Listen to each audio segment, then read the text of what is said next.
بسم الله الرحمن الرحيم الحمد لله والصلاة والسلام على رسول الله أما بعد السلام عليكم ورحمة الله وبركاته. Xulqlarning eng go'zali, barcha fazilatlarning bulog'i, hamma yaxshiliklarning kaliti hayodir. Zero payg'ambarimiz Muhammad Mustafa sallallohu alayhi va sallam Imom Buxoriy, Imom Muslim rivoyat qilgan hadisda shunday marhamat qiladilar. Qala Rasululloh sallallohu alayhi va sallam: "Al-haya'u la ya'ti illa bi khayrin." Hayo hamisha yaxshilikni olib keladi. Agar inson hayoli bo'lsa, hayo uni hamisha yaxshilikka targ'ib etadi. Yaxshi amallarni qiladi, yaxshi ishlarda bosh bo'ladi va yaxshi odamlar atrofida bo'ladi. Agar inson hayosiz bo'lsa, u hamisha yomonlikka ruju qo'yadi, xato ishlarni qiladi. Katta va kichik gunohlar, kabira va sag'ira gunohlarga qo'l uradi va yomonlar atrofida bo'ladi. O'sha uchun hayo insonni hamisha yaxshilikka boshlar ekan. Payg'ambarimiz Muhammad Mustafa sallallohu alayhi va sallam hayoni iymon darajasida ko'tarib shunday marhamat qiladilar. Qala Rasululloh sallallohu alayhi va sallam: "Val haya'u shu'batun minal iymon." Hayo iymonning bir bo'lagidir. Imom Buxoriy, Imom Muslim rivoyat qilgan hadis. Tasavvur eting, bir uyingiz bor, yo bir qasringiz bor, yo bir narsangiz bor. Lekin uning bir bo'lagi bo'lmasa, yo qulagan bo'lsa, yo tushgan bo'lsa, yo singan bo'lsa, demak o'sha narsa nuqson hisoblanadi. Xuddi shunday insonning iymoni bo'lsa-yu, uning hayosi bo'lmasa, demak iymoni qulagan va hamda iymoniga dars ketgan hisoblanadi. O'sha uchun ham Umar ibn Xattob radhiyallohu anhu aytganlarki: "Man qalla hayauhu qalla wara'uhu va man qalla wara'uhu mata qalbuhu."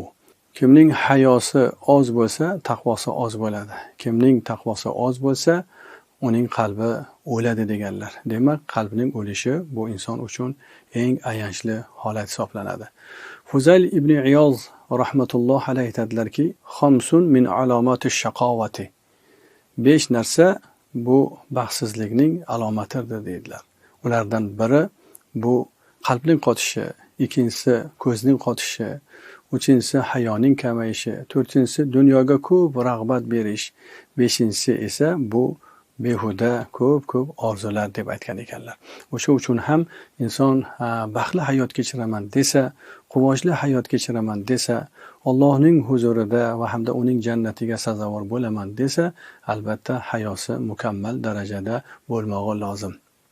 Payg'ambarimiz Muhammad Mustafa sallallohu alayhi va sallamni ajablantirgan inson bu Hazrati Usmon ibn Affon radhiyallohu anhu bo'ladilar. Oysha onamiz radhiyallohu anhu rivoyat qiladilar. Rasululloh sallallohu alayhi vasallam aytadilarki: "Ala astahyi min rajulin tastahyi minhu al-malaika." Maloikalar hayo qiladigan insondan men hali hayo qilmayinmi deb Rasululloh sallallohu alayhi vasallam Hazrati Usmon ibn Affon radhiyallohu anhu ga qarata aytgan ekanlar. Qarangki, payg'ambarimiz Muhammad Mustafa sallallohu alayhi vasallamni ajablantirgan inson bu Hazrati Usmon ibn Affon radhiyallohu anhu bo'lar ekanlar. Sababi Hazrati Usmon juda ham hayoli bo'lganliklaridan hattoki farishtalar ham u kishidan hayo qilar ekan. Shunday ekan azizlar, bugungi kunda barchamiz hayoli bo'lmog'imiz lozim. Hayo bu faqat ayollarga tegishli narsa emas. Hayo bu ham ayollar, ham erkaklarga eng katta bir fazilat hisoblanadi. Hayoning bu faqat ko'zda emas, balki hayo butun vujudda bo'lmog'i, butun tanada bo'lmog'i, hayoti faqatgina hayo bilan qurilmog'i lozim hisoblanadi. Payg'ambarimiz Muhammad Mustafa sallallohu alayhi vasallam bir muborak hadislarida arba'un min sunanil mursalin dedilar. 4 narsa bu payg'ambarlarning sunnatidandir, yo'lidandir deydi. O'shalardan biri hayo, ikkinchisi oila qurmoq, uchinchisi xushbo'y bo'lib yurmoq, to'rtinchisi bu misvok, ya'ni hamisha og'zini xushbo'y tutmoqdir. Demak, payg'ambarlarni va payg'ambarimiz Muhammad Mustafa sallallohu alayhi vasallamning yo'llari bu hayo bo'lgan ekan. Shunday ekan azizlar, barchamiz shu yurtda hayot kechirayotgan ekanmiz, ulug'lar, buyuklar zaminida hayotda o'tkazayotgan ekanmiz. Imom Buxoriylar, Imom Termiziylarning avlodi ekanmizmi? Albatta biz hamisha, hamma vaqt, har doim hayoli bo'lib hayotimizni o'tkazmog'imiz lozimdir. Alloh taolo barchamizni farzandlarimizni va barcha yurtdoshlarimizni eng go'zal fazilat bo'lgan, eng barcha yaxshiliklarning kaliti bo'lgan, hattoki jannatning ham kaliti hayo ekan. Robbim Alloh hammamizni hayo qilguvchilardan va eng katta fazilat sohibi hayoli bo'lib o'tmog'imizni Alloh nasib aylasin.